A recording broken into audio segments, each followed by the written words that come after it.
Hello दोस्तों, नमस्कार। Good morning, सुप्रभात। आप लोग कैसे हो? मैं भी थोड़ा सा ठीक हूँ। अब अस्वस्थ चल रही थी दोस्तों, तो ये हॉस्पिटल से मैं आज मेरा हॉस्पिटल में तीसरा दिन है। मैं एडमिट हूँ यहाँ पे।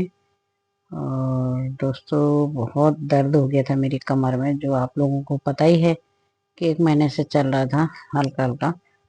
तो परसों रात अचानक बहुत तेज दर्द हुआ कमर में, और इसी की वजह से मैं हॉस्पिटल दिखाने गई। तो यहाँ पर उन्होंने मुझे एडमिट कर दिया। और शुगर भी बढ़ा हुआ था, थायराइड भी बढ़ा था, कोलेस्ट्रॉल बढ़ा था, बीपी बढ़ा था। तो इसके लिए उन्होंने एडमिट करना ही उचित समझा कि एडमिट हो जाओ। तो ये पहले दिन की है जब मुझे दर्द हुआ था, मैं हॉस्पिटल आई थी। और इंजेक्शन लगे मुझे 3, तो थोड़ा सा रिलीफ था। तो वार्ड में शिफ्ट कर लिया था दोस्तों। तो यहाँ पे मेरे हस्बैंड जी हैं मेरे साथ नाइट में, रात को। और ये कमर दर्द का को भी मामूली नहीं लेना चाहिए, बहुत ज्यादा हो गया धीरे धीरे करके। और मेरे साथ ही इस दर्द में सारी फैमिली परेशान हो गई थी। अगर कोई घर का एक सदस्य बीमार होता तो सभी पूरा परिवार परेशान हो जाता है। और यहाँ पे देख रहे थे वीडियो, मेरी पति देव जी, उनका खाना आ चुका था। बेटा खाना देने आया था हॉस्पिटल में रात का, और यहाँ पे होटल जी अपना खाना खा रहे हैं। और मेरे हाथ में ये इंजेक्शन लगा हुआ था। तो मैंने तो यहीं का खाना खाया दोस्तों, और हॉस्पिटल का ही आया, खिचड़ी आई थी। और यहाँ पे पति देव खाना खा रहे थे, तो सफाई कर्मचारी भी आ चुके थे। बहुत सफाई का ध्यान रखते हैं, और 4-4 5-5 बार पोछा लगता है यहाँ पे। तो ये अगले दिन सुबह की है। मेरी चाय आ चुकी थी, और चाय फीकी थी, उसके साथ 2 बिस्किट भी आए हुए थे। ये बिस्किट खाना भी जरूरी था, क्योंकि दवाई खानी थी, इंजेक्शन लगना था। और यहाँ पे हस्बैंड जी पूछ रहे हैं कि आप कैसे लग रहा है दूसरा दिन। तो मैंने कहा थोड़ा सा ठीक हूँ, इंजेक्शनों से थोड़ा दर्द कम है, तो मैं बैठ पा रही हूँ। और ये इंजेक्शन परमानेंट इलाज नहीं है दोस्तों, ये थोड़ा दर्द को कम करने के लिए लगाए थे। और तो मैं यहाँ पे बिस्किट खाने के बाद मैंने खानी थी दवाई। और ये दूसरे दिन की मेरी वीडियो है, यहाँ पे बैठ के बिस्किट खाया। और ये आ गए थे मेरे लिए इंजेक्शन। तो इंजेक्शन 2-2 लगते हैं दोस्तों, 2-2 लगते थे मेरे को हॉस्पिटल में। तो इससे छोटी वाली से तो कोई दर्द मुझे महसूस नहीं हुआ, 2 दिन लगा। और मैंने सोचा मैं थोड़ा वीडियो बनाऊं लगते टाइम, लेकिन इतना दर्द हो गया था मेरे हाथ में इंजेक्शन लगते ही। बहुत तेज दर्द उठा था, क्योंकि दवाई मेरी एक सामने इकट्ठा हो गई थी, और ढंग से नस में नहीं पहुंच पाई थी दवाई। और होता ही है थोड़ा, जब इंजेक्शन पेन किलर वाला इंजेक्शन लगता है तो बहुत दर्द होता है हाथ में। तो ये हैं यहाँ के स्टाफ, और स्टाफ नर्स, स्टाफ भाई ये लगाते हैं असिस्टेंट इंजेक्शन। और बहुत अच्छे हैं बिहार के बेटा जी, इनसे पहले भी मुलाकात हुई थी यही हॉस्पिटल में। तो मेरे को बोले थे आंटी वीडियो बना रहे हो आपने, मैंने कहा हाँ मैंने बना दी। और ये मेरा हाथ थोड़ा फूल गया था, सूज गया था। तो दोस्तों लगातार इंजेक्शन थे, लेकिन कमर में फिर दूसरे दिन वही दर्द शुरू हो जा रहा था। तो फिर डॉक्टर ने एमआरआई के लिए लिखा। और यहाँ वार्ड के कर्मचारी मुझे व्हील चेयर में बिठाकर लिफ्ट में, ये हम चले गए लिफ्ट के अंदर।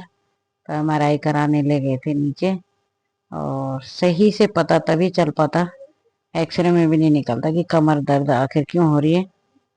तो डॉक्टर ने एडवाइस किया कि एमआरआई करो। उससे पहले सीटी स्कैन और अल्ट्रासाउंड हो चुका था पेट का, लेकिन कमर का दर्द में कोई वो नहीं था, इजाफा ही हो रहा था रोज, दिन प्रतिदिन दर्द ही। बैठने में बहुत दर्द है, चलने में नहीं, खड़े होने में नहीं, पर बैठने में।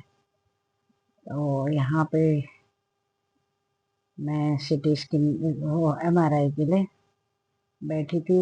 और यहाँ पे पहले बिल कटता है, बिलिंग होती है, नंबर लगता है, और उसके बाद होती है वहाँ अगले रूम में जाके एमआरआई। तो देखो उसी से क्लियर हो पाएगा कि आखिर क्यों दर्द है। और कमर दर्द को भी दोस्तों छोटा मोटा नहीं लेना चाहिए। जब भी आपको हल्का कमर दर्द हो तो आप जरूर एक्सरसाइज करो और बिना एडवाइस के नहीं, डॉक्टर को दिखाओ। मैं तो ऐसे ही करा घर पे ही अपना, पहले दिखा रही थी तो डॉक्टर ने, लग रहा था पेट में दर्द हो, कमर से पेट में जा रहा था, तो फिर मैंने एमआरआई कराई दी। आज से 3 साल पहले भी मेरा यही दर्द हुआ था, तो मुझे लग गया था कि मेरी कमर में कुछ थोड़ा सा गड़बड़ है, कि जो मेरे को इतना दर्द हो रहा और मैं बैठ नहीं पा रही। बच्चे परेशान, पति परेशान, बहुएं परेशान। और होता ही है, एक आदमी बीमार होने से पूरा परिवार डिस्टर्ब हो जाता है। तो यहाँ पे काफी भीड़ रहती है कैलाश हॉस्पिटल में, और लोगों का तांता बना हुआ रहता है यहाँ पे। तो मैं करा के आ गई थी यहाँ पे एमआरआई, और मेरा बीपी चेक हो रहा था। बीपी भी बढ़ा हुआ था मेरा दोस्तों, शुगर बढ़ा हुआ था, थायराइड बढ़ा हुआ था, तो सभी चीज बढ़ी हुई थी। दर्द दर्द भी था, दर्द की वजह से भी बढ़ा होगा। तो 2 टाइम यहाँ पे बीपी चेक होता था, और 2 ही टाइम शुगर भी चेक होता था।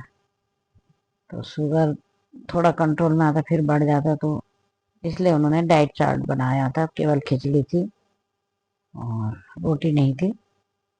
तो दोस्तों फिर बीपी भी नॉर्मल में आ गया था। दवाई चल रही थी बीपी की भी, पहले भी खाती थी बीपी की दवाई, और फिर यहाँ हॉस्पिटल में भी चल रही थी। और मेरी एमआरआई की रिपोर्ट आ गई थी, डॉक्टर देख के चले गए थे ये। तो डॉक्टर ने बोला कि आपकी 4 नसें दबी हुई हैं, ऑर्थो वाले हैं जो। तो शाम के टाइम में थोड़ा सा टहलने लग गई थी वार्ड में, और खिड़की से ये नज़ारा था बाहर का, पूरा जोगी वाला चौक का। स्मार्ट बिग बाजार क्या है यहाँ पे ये, और ये पूरा मसूरी की पहाड़ियाँ दिख रही, क्लियर दिख रही थी। तो मैंने खिड़की से ही वीडियो बनाया, आप लोग भी देखिए यहाँ का नज़ारा।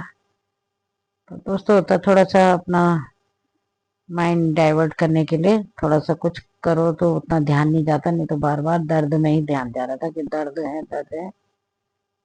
तो मैं यहाँ से पूरा खिड़की से बाहर का नज़ारा ले रही थी, और इस टावर की बैक साइड में हमारा घर भी दिख रहा था थोड़ा बहुत। तो मैं यहाँ से खिड़की से, मौसम बारिश का बना हुआ था, और बारिश ने भी अपना रौद्र रूप दिखा रखा। 3 दिन से बारिश बंद नहीं हुई, लगातार हो गई थी। तो अंदर मैं आ चुकी थी और मैं ले आ गई थी सेवियाँ, नमकीन सेवियाँ आई थी। तो खाना भी जरूरी था, दवाइयाँ खाते खानी थी, भी 8-8 गोलियां हैं। तो दोस्तों उसके साथ खाना भी बहुत जरूरी था। तो मेरा ब्रेकफास्ट और थोड़ा सा रिलीफ महसूस हो रहा था।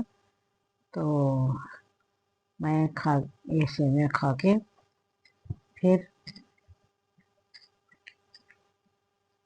आराम करना था, थोड़ा रेस्ट दवाई खाने के बाद। और यहाँ पे ये थोड़ा सा रेस्ट किया मैंने थोड़ा एक्सरसाइज करी जो मुझे बताई हुई थी। तो मैंने पिलो पिलो हटा के, नहीं सीधे प्लेन में लेट के ऐसे करना था। तो अपनी वीडियो भी बना रही थी मैं, और उधर खौडियाल भी लेटे हुए थे, अपना फोन देख रहे थे।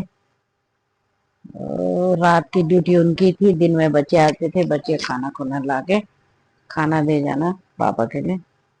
और ये हाथ में एक पट्टी सी बंधी रहती है जिसमें एज और नाम लिखा रहता है। सभी पेशेंट जो भी आते हैं सबसे पहले कार्रवाई यही होती है। और यहाँ पे आ गई थी सिस्टर, और सिस्टर समझा रही थी दवाइयाँ, क्योंकि आज हमें हॉस्पिटल से छुट्टी देनी थी, छुट्टी हो गई थी हमारी हॉस्पिटल से। और तो यहाँ पे पति देव जी दवाइयाँ समझ रहे थे कैसे खानी है क्या खानी है। और थोड़ा सा दवाई रह गई थी, वो मेडिकल स्टोर से ली, यहाँ पे वो दवाई ले रहे हैं, मैं बैठी हुई हूँ। और उसके बाद हम दोनों ने ऑटो लिया यहाँ से, और ऑटो में घर आ गए थे। तो मिलते हैं अगले ब्लॉग में, तब तक के लिए बाय बाय, टेक केयर दोस्तों।